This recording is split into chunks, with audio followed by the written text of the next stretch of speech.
In this lecture, we are going to describe the characteristics of sampling distribution. It is in continuation with the previous recording.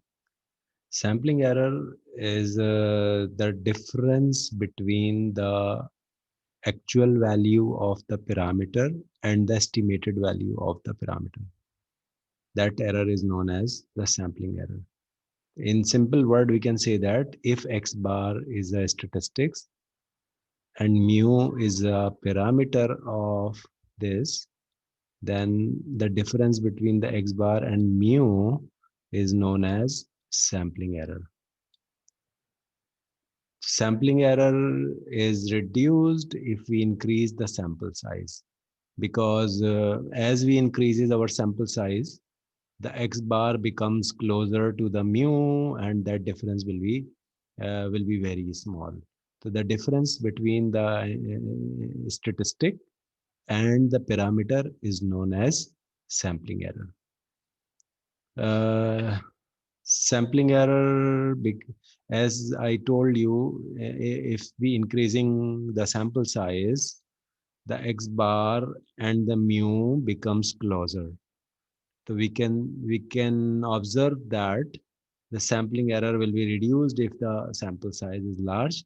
If the sample size is small, then we may have a large value of the sampling error. Another way to reduce the sampling error is to use the appropriate and the relevant sampling technique. Suppose we have a homogeneous population and our sample is selected purely on the random basis, then it is an appropriate way to compute the statistics. But if we have a heterogeneous population and we are using a simple random sampling technique, this will increase our sampling error. So another way to reduce the sampling error is to use the appropriate sampling plan. In case of homogeneous population, we may use the simple random sampling technique. In case of the heterogeneous population, we can use stratified random sampling to reduce this error. Another term is the standard error. Standard error is not new for you. In the last recording, I introduced the standard error. Standard error is the standard deviation of the sampling distribution of mean. The sampling distribution of mean and the standard deviation of the sampling distribution of mean is represented by x bar. If I observed in case of with replacement, then in the last recording, I explained that and it was numerically proved that sigma x bar is equal to sigma upon n root. In other words, we can say that we can reduce the standard error by increasing the sample size. If we have a large sample size, then the sampling error will be reduced. If we have a small sample size, then the standard error will be increased. So we can say that we can say that the standard error and the sample size are inversely proportional to each other. Further discussion on the standard error will be, I am moving to the next slide to cover the different characteristics of the standard error. The one of the important characteristic of the sampling distribution of mean is that the arithmetic mean of the sampling distribution of mean is equal to the population mean. This is a first theorem of the sampling distribution of mean. And this theorem is a generalized theorem. It is valid for sampling with replacement, sampling without replacement, for large sample size, for a small sample size. This theorem is valid for all cases.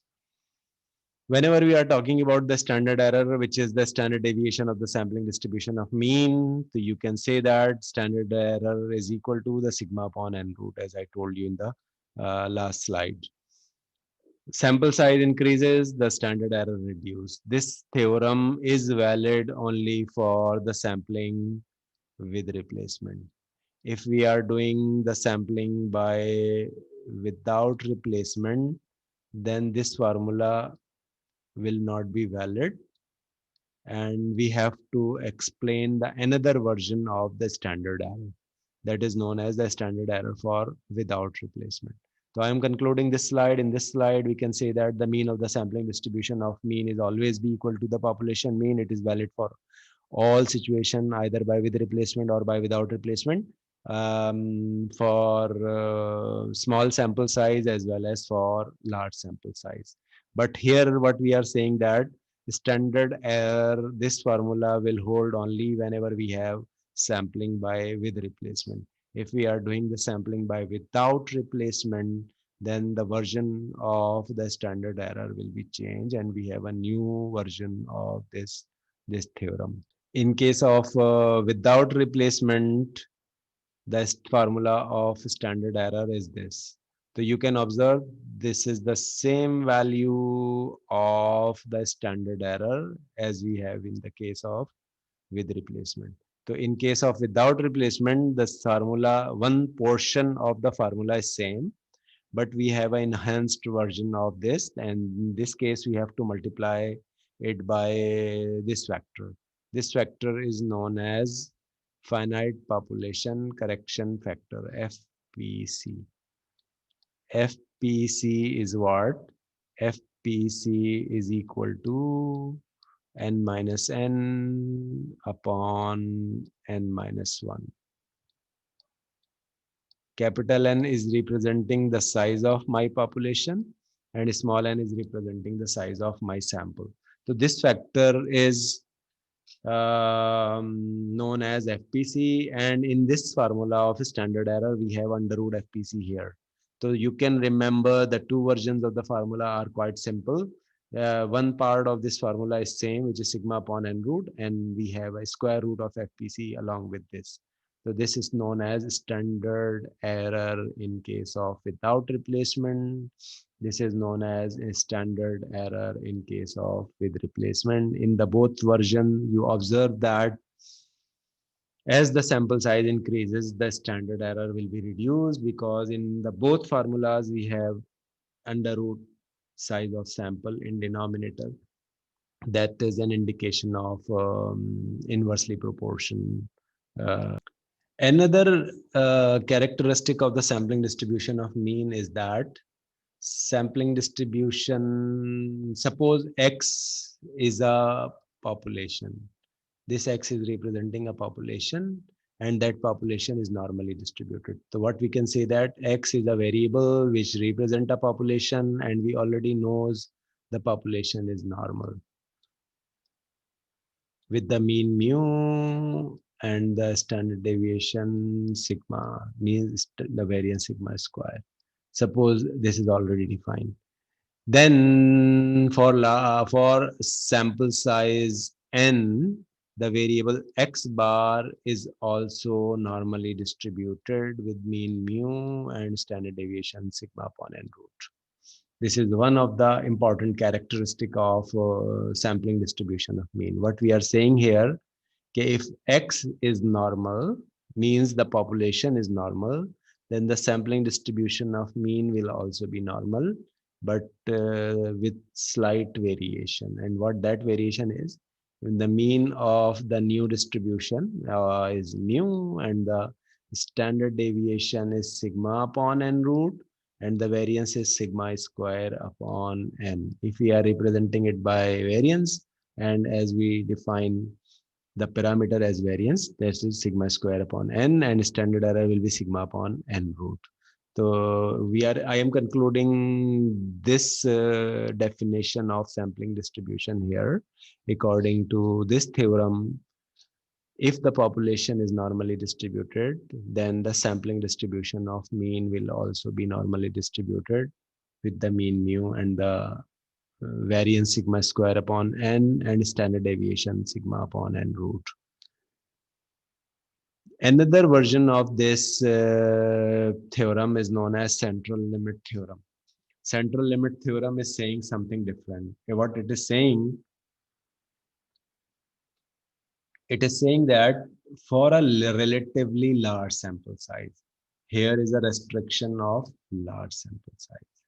Here is no restriction on the sample size. May be large, may be small, and may be large or may not be. May be large or may be small or large. This is valid for all cases of sample size, whether they're small or large. But the central limit theorem is specific for the large sample size. The variable x bar is approximately normally distributed regardless of the distribution of the variable under consideration. What we are saying here, x is a population and the distribution of population is unknown, or any population, whether normal or not normal, whether the population is any population. Then what the theorem is saying, the distribution of mean will be approximately normal. Here we are using the term approximation. Will be approximately normal with the mean mu and the standard error and the variance sigma square upon n. If it is by with replacement, and if it is by without replacement, then we should have an FPC here. X bar will be normally distributed, but provided there is a restriction here, and that restriction is what? Provided n is large. N is large means n is how much? Provided n is large. N is large. Large sample size in statistics are assumed as is equal to 30 or above. So what we are saying here, we are saying that in central limit theorem, if the population is unknown and we are selected a sample from this population and we have constructed the sampling distribution of mean according to the sampling distribution, according to the central limit theorem, the sampling distribution of mean will be approximately normally distributed with mean mu and the variance sigma square upon n. But there is a restriction, and that restriction is what? For large sample size. We cannot say anything about the central limit theorem if the sample size is small. So this is the third important characteristic of sampling distribution of mean. Finally, on this slide, all the characteristics of the sampling distribution of mean is summarized. So this is one slide number 30 is one of the very important slide because it contains all the conclusions of the remaining slides. So what these conclusions are, the mean of the sampling distribution of mean is equal to the population mean. This is the first important characteristic. Second important characteristic is what? Second important characteristic is this, the standard deviation of x bar is equal to the population standard deviation divided by the square root of the sample size. This is second theorem and it is known as standard error. And the third theorem is what? If x is normally distributed, so x bar. Means if x is normally distributed, means if population is normally distributed, then the sampling distribution of mean will also be normally distributed regardless of the sample size. If the sample size is large, then x bar is approximately normally distributed regardless of the distribution of x. Regardless of the distribution of x means we may have either normal population or we may not have a larger population, a normal population. So this is irrelevant of the shape of the population, and it is irrelevant of the size of sample. Here is a condition of normality. Here is a condition of there is no condition of normality here, but there is a condition of sample size. N is greater than equal to 30. But the population, no restriction on the shape of the population. No condition for shape of population. So in the last case, there is no condition for the shape of population, but there is a restriction of n is greater than equal to 30. In the third one, there is no restriction of the sample size, because any sample size we have here, any sample size.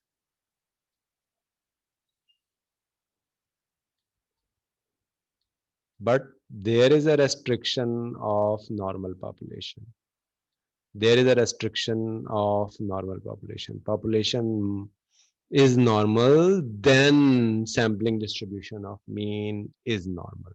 So it is obvious, if population is normal, then the sampling distribution of mean is normal.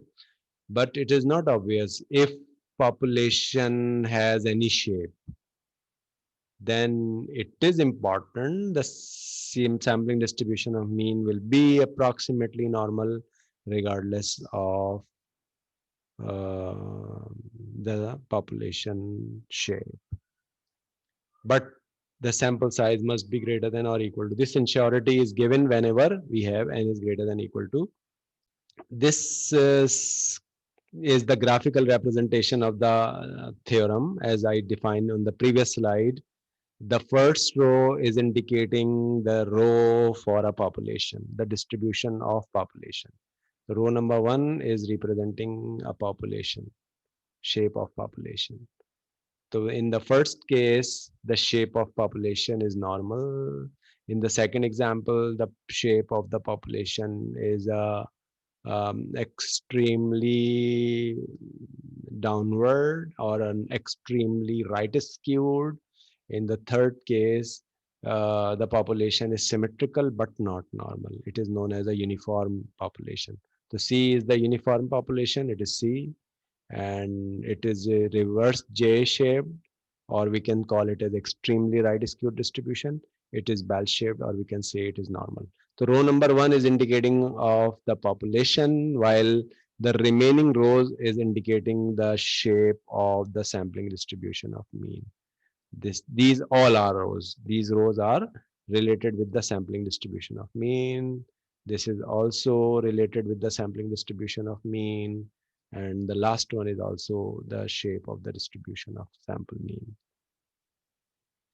So we can see that if the population is normal, then the shape of the distribution of mean will be normal for size of sample too. It means for a small sample size, it is normal. In the third row, we can see that for n is equal to 10, the population of sample mean will also be normal. So if the population is normal, like here, then sampling distribution will be normal for size 2, for size 10, for size 30. So that is why we can say that the population is normal for all cases. Now in the B, whenever the extreme J, we reverse J shape we have, or an extreme right skewed we have, sampling distribution of mean will becomes positive skewed. So there is a lighter version of right skewness here as sample size is 2. This is the shape of the sampling distribution of mean. For sample size 2, we are not saying that the sampling distribution of mean will be approximately normal. For sample size 10, we are not saying that the sampling distribution of mean is approximately normal. But for sample size 30, we can say that this shape and this shape are identical. And this is the case in part C. The distribution of population was symmetrical but not normal.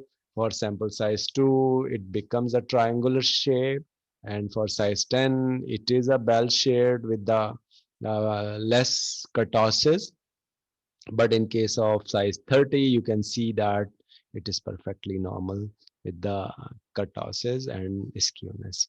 So this is the conclusion of the central limit theorem and the two theorems defined over this slide. These two slides are very important, and this is the indication of the both theorem here with one graphical representation. We can extend this slide over the conversion on the standard normal distribution. As in these two cases, what we are saying that if x is normal, then x bar is normal. Here we are saying that If sample size is large, then X bar is approximately normal. It means in these two situations, the distribution of X bar will be either normal or approximately normal. If something is normal, we can convert it into the Z distribution. So we can convert it into the, what is the basic formula of converting to the Z is a variable minus the mean of that variable and divided by the standard deviation. So this is the general formula of finding the Z score. The variable minus the mean of variable divided by the standard deviation of the variable. In my case, where we have to consider the distribution of X bar, so variable is not X. In this case, the variable is X bar. So we can define the Z version of the Z here for the central limit theorem. It is equal to the variable is X bar, because we are considering the distribution of the sampling distribution of mean. And here what we are saying that the mean of the X bar and the mean of the population are identical. So we are using the mean of X bar is mu, and in denominator we have a standard deviation, and you can see that what is the standard deviation of the sampling distribution of mean. You observe that the standard deviation is not sigma, the standard deviation is sigma upon n root. So we have to use sigma upon n root in the denominator. This is the standardized version of the sampling distribution of mean. So here we are saying that we are saying that the distribution of mean is either normal or approximately normal. We cannot use, there is no table of normal distribution here. So we can use the standard normal distribution all over there. So we should have to convert the problem of normal distribution into the standard normal distribution. So it is the standardized version of z-score for the sampling distribution of mean. Now I am concluding the discussion on the sampling distribution here. In the next recording, I will discuss few examples and the practical uses of sampling distribution of mean.